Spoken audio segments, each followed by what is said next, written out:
We've been talking a lot about all these microbes, fungi, and deadly diseases. So where do researchers study all these things? We're talking about pretty serious stuff here.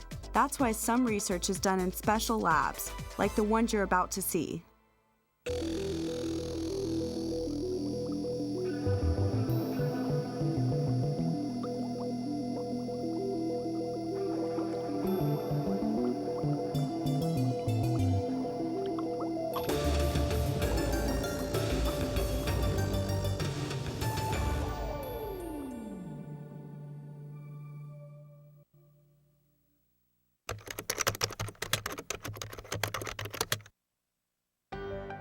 You sure this is it? Yeah, pretty sure. Looks like an ordinary old building to me. What did Dr. Bouye say when you told him you're doing a story on, what was it? Dangerous viruses and bacteria.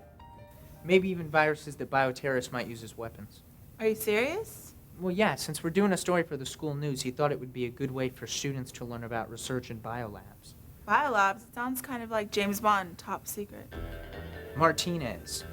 Alex Martinez. In that case, after you, Martinez. So I do research on pathogenic microbes, bacteria or viruses. Now, pathogenic means that these are capable of causing disease in animals or humans. So what made you decide to do research on this particular topic? Well, Sydney and I have actually been doing stories about contagious diseases that are spread by virus and bacteria through the school. And we just did one about staph on our wrestling team, and it was pretty wicked. But then we started looking at big diseases, like in Africa and other places where people are actually dying from them. So you probably heard about Ebola, Lassa fever, Rift Valley fever, and yellow fever. Now these are viruses that we have no treatment, no vaccines for. Yeah, I mean, they seem pretty serious. I heard that they're spread through the environment and they can actually be transmitted person to person. But then I read about how terrorists are actually using the really bad bacteria to infect bunches of people. Unfortunately, that's true. You've probably heard about bioterrorism in the news. Like the anthrax scare? Right. Anthrax spores were put into envelopes and mailed to people. Some people became ill, some people died. Anthrax is a disease that's caused by bacteria. If they can figure out anthrax, maybe it's easy for bioterrorists to use all kinds of microbes to attack people. No, generally it's hard to do. We just need to be prepared in case it happens. Scary. Yes, it's scary to think about, but that's why labs like the one I work in are so important. It allows us to work safely with some of the most dangerous microbes. So you do germ warfare research? No. Germ warfare is when someone like a bioterrorist uses a bacteria or virus to make people sick, like the anthrax attack. What we do is biodefense research. There's a big difference. Well, what exactly is the difference? In biodefense, we're coming up with methods to detect the bad bugs or germs that bioterrorists could use. We're also working to develop ways to protect and treat people who are exposed.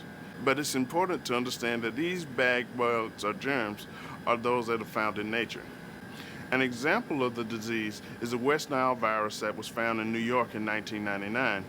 People were getting sick, and it was all due to the bite of an infected mosquito. Okay, like this is so unreal. Bioterrorism, big labs, strange diseases. I mean, this kind of stuff is on video games. So of course I was in. And Sydney?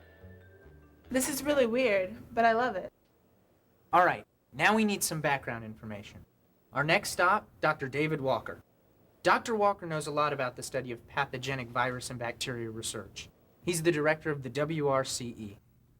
WRCE stands for Western Regional Center of Excellence in Biodefense and Emerging Infectious Disease Research, but you can just call it the WRCE. It's here in Galveston, Texas, at the University of Texas Medical Branch. You can just call that UTMB. We're called the Regional Center because we've combined forces with the surrounding states to do research.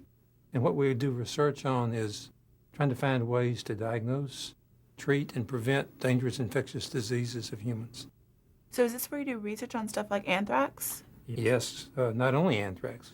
We do research on about 30 different infectious diseases, including Rift Valley fever, Ebola, typhus, influenza. Many of the best researchers in the world can work in these labs that we have available here. Here? Is it safe? Well, that's a good question. Let me say first, yes, it is safe, but it's not just a lab that you and I could walk to. It's called the Biosafety Level 4 laboratory, or BSL4. And it's airtight, so that none of the germs can get out. And you have to work very special procedures inside to make everything safe. But does it look like an ordinary lab? Well, once you get inside, it does. But you have got special procedures to have to get in.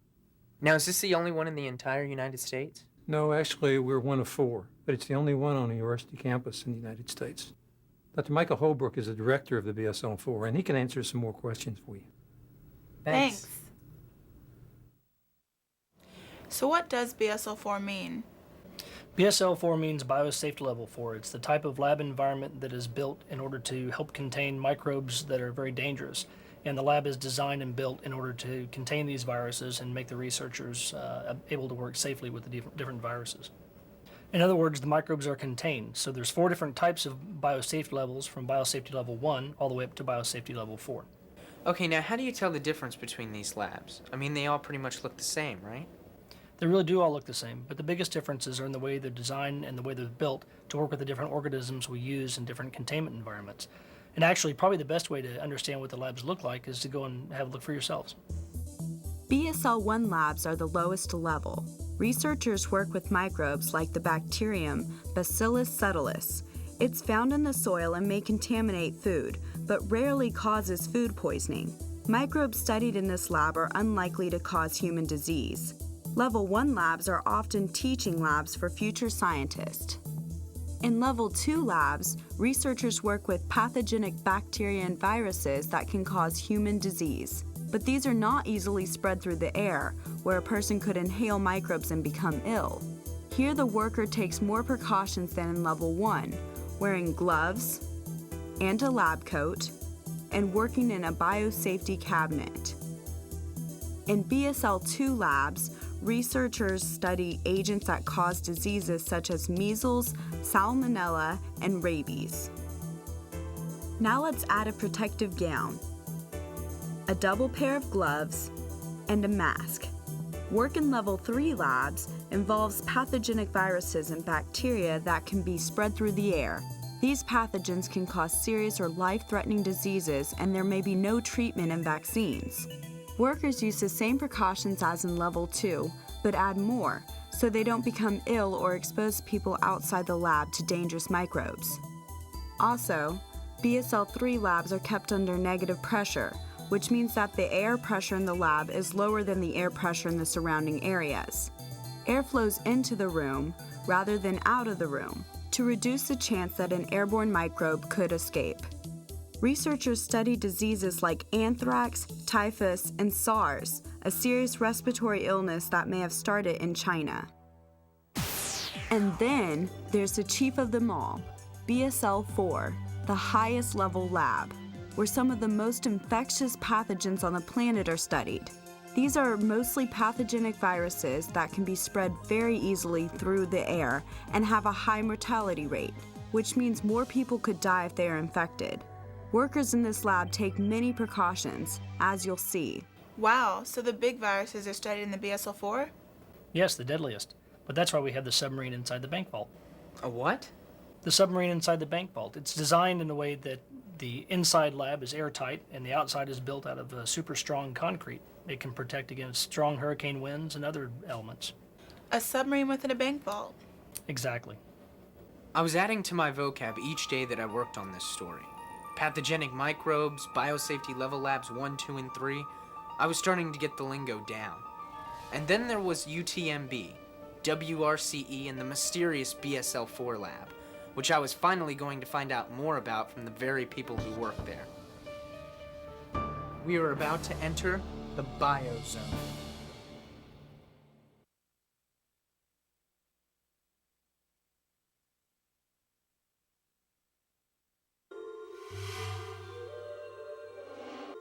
It's like entering another world.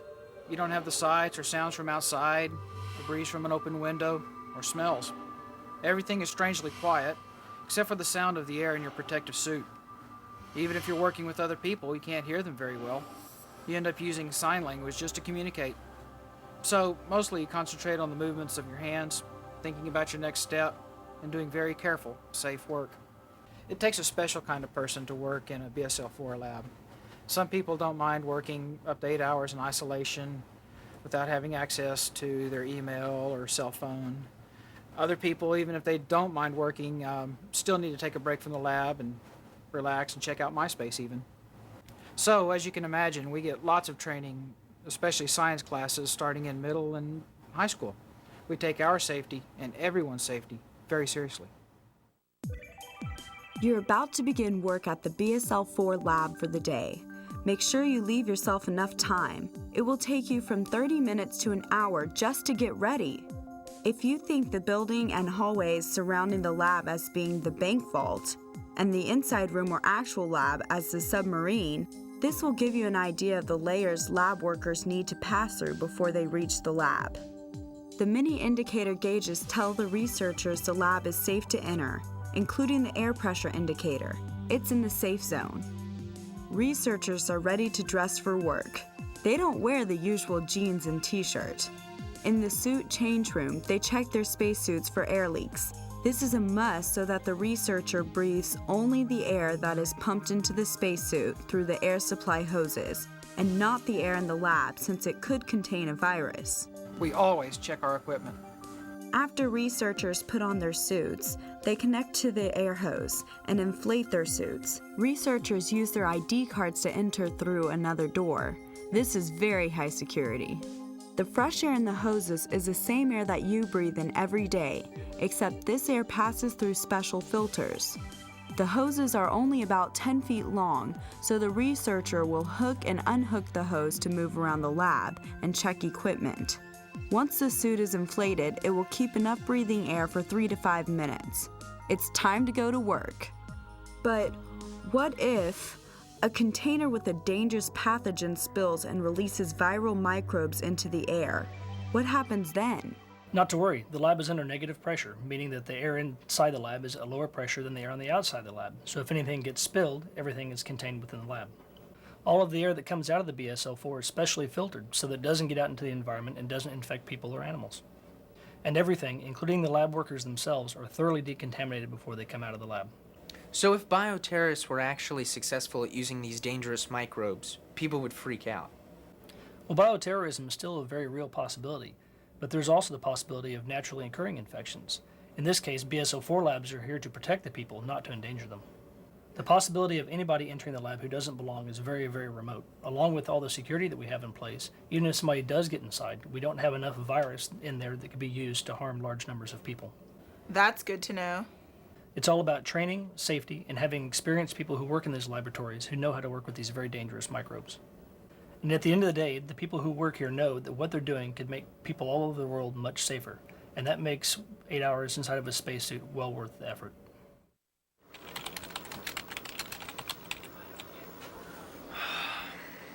I feel like we're stuck in the lab and we're never going to get out. Well, we better think of an ending before we run out of air.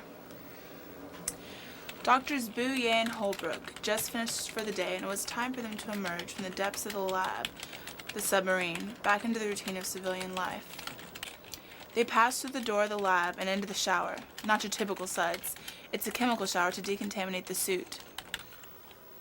Once they are decontaminated, everything must be checked once again. They hang up their suits, remove their coveralls and socks, take regular showers, put on their street clothes, and finally, they're ready to call it another day at the BSL4.